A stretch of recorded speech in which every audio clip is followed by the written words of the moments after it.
खासतौर से महिला था।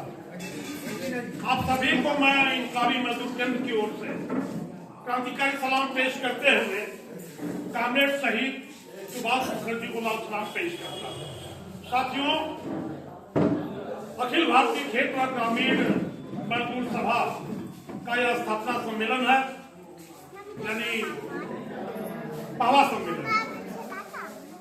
अच्छी बात है कि इस क्षेत्र में खेत मजदूरों और ग्रामीण मजदूरों को संगठित करने का काम साथियों ने शुरू किया। भाकपा माले लिबरेशन के साथियों ने थोड़ा आप शांति बनाए रखें।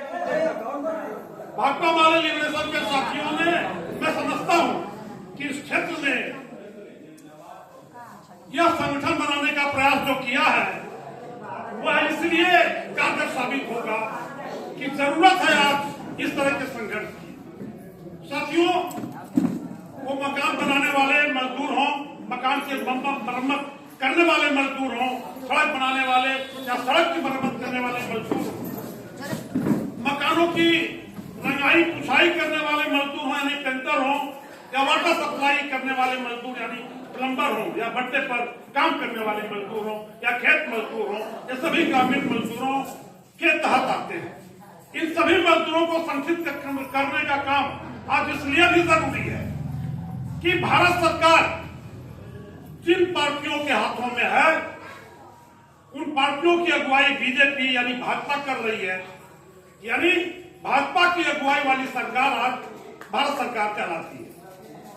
भाजपा की अगुवाई वाली सरकार तमाम प्रदेशों में भी है और ये सारी की सारी सरकारें जो भाजपा की अगुवाई में चलाई जा रही है, ये सरकारें सबसे बड़ा हमला मजदूरों पर कर रही है, छोटे मझोले किसानों पर कर रही हैं, तमाम पेशे के गरीबों पर कर रही हैं। जाहिर है कि इन सरकारों के दमन का मुकाबला इन सरकारों द्वारा, भाजपा की अगुवाई वाली सरकारों द्वारा जो अत्याचार किया जा रहा है मजदूरों किसानों पर, तमाम पैसे के गरीबों पर, इनका मुकाबला करने के लिए जरूरी है कि देश के तमाम क्षेत्रों के ग्रामीण मजदूरों को संगठित किया जाए और ग्रामीण मजदूरों की इस लड़ाई को कल कारखाने के मजदूरों द्वारा लड़ी जा रही लड़ाई के साथ जोड़ दिया जाए।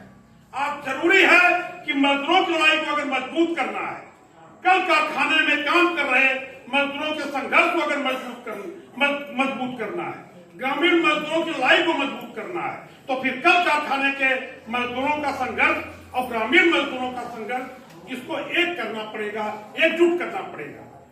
कल कारखाने के मजदूर ग्रामीण मजदूरों के संघर्ष को मदद करके, सहयोग करके, और ग्रामीण मजदूरों का संघर्ष कल कारखाने के मजदूरों के संघर्ष को सहयोग करके ही भाजपा की अगुवाई वाली सरकारों के अत्याचार का मुकाबला कर सकती है।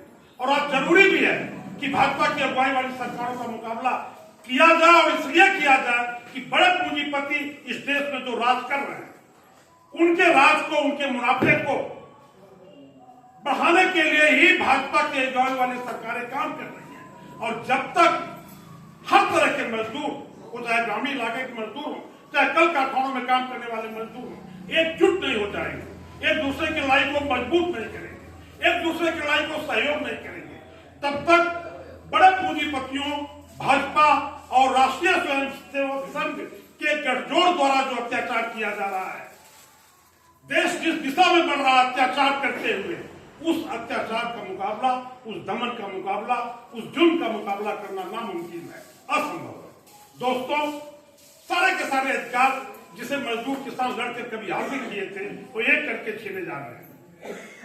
उन अधिकारों को तभी हासिल किया जा सकता है जब हम एक जोरदार लड़ाई, एक ऐसी लड़ाई जो पूंजीपतियों की सत्ता की चूल हिला दे, वह लड़ाई हमें लड़ना होगा, उस लड़ाई को आगे बढ़ाना होगा, उसे जीत की मंजिल तक पहुंचाना होगा। तभी जो है पूंजीपतियों के अत्याचार का मुकाबला किया जा सकता है। और निश्चित तौर पर पूंजीपतियों के अत्याचार का मुकाबला करते हुए पूंजीपतियों के राज को खत्म करना होगा, मजदूरों किसानों का राज कायम करना होगा। दोस्तों, जनता पर अत्याचार करने की जो स्थिति है, जो रास्ता जनता पर अत्याचार करने का अपनाया जा रहा है, वह रास्ता ऐसी जगह पहुंच रहा है जहां आने वाले दिनों में लगता है कि जनता से सारे अधिकार छीन लिए जाएंगे। हम अपनी जायज मांगों के लिए भी जुलूस नहीं निकाल पाएंगे, खतरा यह दिखाई दे रहा है। प्रदर्शन नहीं कर पाएंगे, धरना नहीं दे पाएंगे, जनसभाएं नहीं कर पाएंगे, पर्चे नहीं बांट पाएंगे। इसलिए सारी की सारी क्रांतिकारी ताकतों को, लाल झंडे के सारी ताकतों को एक दूसरे की मदद में खड़ा होना होगा। संकीर्णता से काम नहीं चलेगा कि यह तो हमारी पार्टी है, यह तो हमारा संगठन है। सारी की सारी लाल झंडे की पार्टियों को समझ बूझकर मुद्दा आधारित सहयोग आपस में करना होगा। तभी हम जो अत्याचार इस समय हिंदुस्तान में किया जा रहा है बड़े पूंजीपतियों द्वारा, बीजेपी और राष्ट्रीय स्वयंसेवक संघ के गठजोड़ द्वारा, उस अत्याचार का मुकाबला कर सकेंगे। बहुत साफ बात है साथियों कि अगर मजदूरों किसानों पर हमला बढ़ता जा रहा है, आदिवासियों पर हमला बढ़ता जा रहा है, दलितों पर हमला बढ़ता जा रहा है, अल्पसंख्यकों यानी मुसलमानों पर हमला बढ़ता जा रहा है, तो जिन पर हमला हो रहा है उनकी लड़ाई कौन लड़ेगा?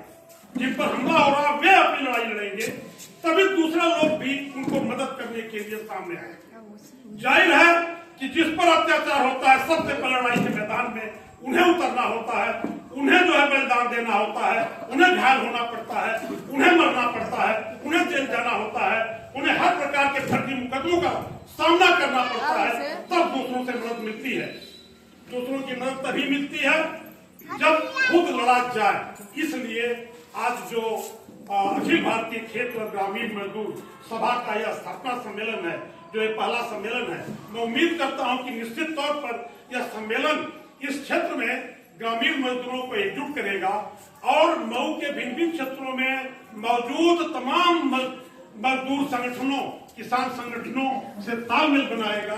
तभी जो है हम लोग लड़ाई को आगे बढ़ा सकते हैं। एक बात आखिरी बात से करके अपनी बात खत्म करता हूँ। हमारी बात को कुछ लोग अन्यथा ले सकते हैं, लेकिन मैं आग्रह करूंगा कि उसे अन्यथा लेने की जरूरत नहीं है।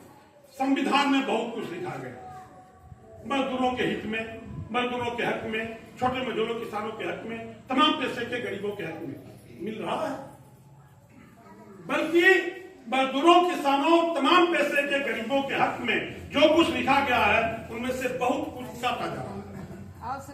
मजदूरों पर तेजी से हमला हो रहा है। संविधान को किनारे करके यहाँ के बड़े पूंजीपतियों के राज द्वारा, बीजेपी और आरएसएस के गठजोड़ द्वारा संविधान को खता बता करके सबसे तीखा हमला मजदूरों पर किया जा रहा है, किसानों पर किया जा रहा है।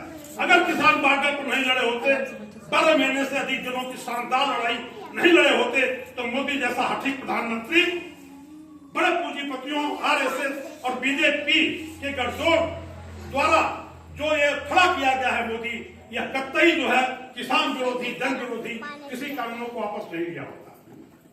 29 तरह के मजदूरों से संबंधित कानूनों को, संहिताओं को 4 तरह की संहिताओं में बदल दिया गया और उन 4 संहिताओं में तमाम ऐसे प्रावधान किए गए हैं, ऐसे कानून बनाए गए हैं जो मजदूरों के खिलाफ हैं, जो महिला मजदूरों के खिलाफ हैं। इसलिए इस गलतफहमी में नहीं रहना है कि कानून अपने आप जो है मजदूरों, किसानों, गरीबों की मदद करेगा। मजदूरों, किसानों को, तमाम पैसे के गरीबों को जाति, धर्म, क्षेत्र और भाषा का भेदभाव भूल करके एकजुट होना पड़ेगा। लड़के ही हम कानूनी अधिकार को हासिल कर सकेंगे। इन्हीं शब्दों के साथ मैं अखिल भारतीय खेत व ग्रामीण मजदूर सभा के सम्मेलन को अपनी शुभकामना इनकलाबी मजदूर केंद्र की ओर से पेश करते हुए और सुभाष मुखर्जी को लाल कलर पेश करते हुए बात खत्म करता हूँ। धन्यवाद।